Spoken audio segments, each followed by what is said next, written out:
TDP, Janasena, BJP సమన్వయంతో ఇచ్చాపురంలో భారీ మెజార్టీతో గెలిచేందుకు ముందుకెళ్దామని శ్రీకాకుళం జిల్లా ఇచ్చాపురం నియోజకవర్గ టీడీపీ ఎమ్మెల్యే అభ్యర్థి డాక్టర్ బెందాల అశోక్ పిలుపునిచ్చారు. స్థానిక రోటరీ హాల్లో జనసేన కార్యకర్తలు, నాయకులతో నిర్వహించిన సమన్వయ సమావేశంలో ఎమ్మెల్యే డాక్టర్ అశోక్ పాల్గొని మాట్లాడారు. నియోజకవర్గంలో తాము గెలవడం పక్కా అని, అత్యధిక మెజార్టీ సాధించడంపైనే దృష్టి పెట్టాలని అన్నారు. ఎటువంటి నిర్ణయమైనా అందరూ కలిసికట్టుగా తీసుకునే పరిస్థితి ఉంటుందని వారికి భరోసా ఇచ్చారు.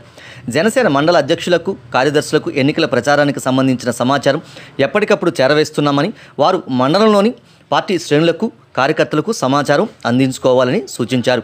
చంద్రబాబు నాయుడు విశేష అనుభవం, పవన్ కళ్యాణ్ పోరాట పటిమ రాష్ట్రాన్ని అభివృద్ధి పదంలో నడిపించబోతుందని అన్నారు. ఈ సమావేశంలో జనసేన నాయకులు దాసరి రాజు, లోల్ల రాజేష్, తిప్పన దుర్యోధన్ రెడ్డి తదితరులు పాల్గొన్నారు.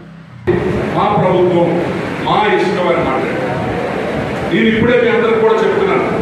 అయితే అదృష్ట స్థాయిలో సమస్యలు సాల్వ్ అవ్వలేదు, లేకపోతే గతంలో ఉన్నటువంటి తెలుగుదేశం వాళ్ళు సాల్వ్ చేయలేదు, లేకపోతే గతంలో ఉన్నటువంటి వైసీపీ వాళ్ళు సాల్వ్ చేయలేదు అని చెప్పి గుర్తుకొచ్చినటువంటి ఒక మంచి సమూహమే ఈ జనసేన అనేది మీ అందరూ కూడా గుర్తు చేస్తారు. అయితే ఇటువంటి సమూహానికి అభద్రత అవసరం లేదు. మీరు కష్టపడండి. మీరు ఉదాహరణకి ఎవరైనా సరే గ్రామాల్లో రేపు తెల్లవారి జరగబోతున్నటువంటి ఏవైతే లోకల్ బాడీ ఎలక్షన్స్ ఉన్నాయో ఆ లోకల్ బాడీ ఎలక్షన్స్లో మామూలు సంస్కృతమైనటువంటి కాలం కావాలి అంటే దైవంతో గుర్తుపెట్టుకోండి. ఈరోజు పవన్ కళ్యాణ్ గారికి ఒక రకమైనటువంటి ఆలోచనలు ఉండొచ్చు, చంద్రబాబు నాయుడు గారికి ఒక రకమైనటువంటి ఆలోచనలు ఉండొచ్చు.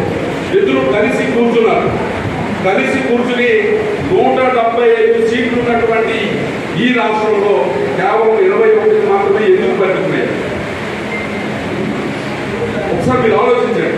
ఏంటంటే ఈ రోజు మొదలుపెట్టి దీనికి ఇంత బలమైనటువంటి ఈ నియోజకవర్గానికి, ఇంత బలమైనటువంటి తెలుగుదేశం పార్టీకి ఈరోజు మరి గాలి అంటే నిప్పుకి గాలి తోడేటట్టు ఈరోజు మీ జన సైనికులు కూడా నాకు తోడయ్యారు. కాబట్టి మీరందరూ ముందు మాట్లాడినట్టు ఇక్కడ మెజారిటీ కౌంటింగే తప్ప గెలుపోవడం గురించి ఇక్కడ మాట్లాడే పాయింట్ కూడా అసలు కాదు.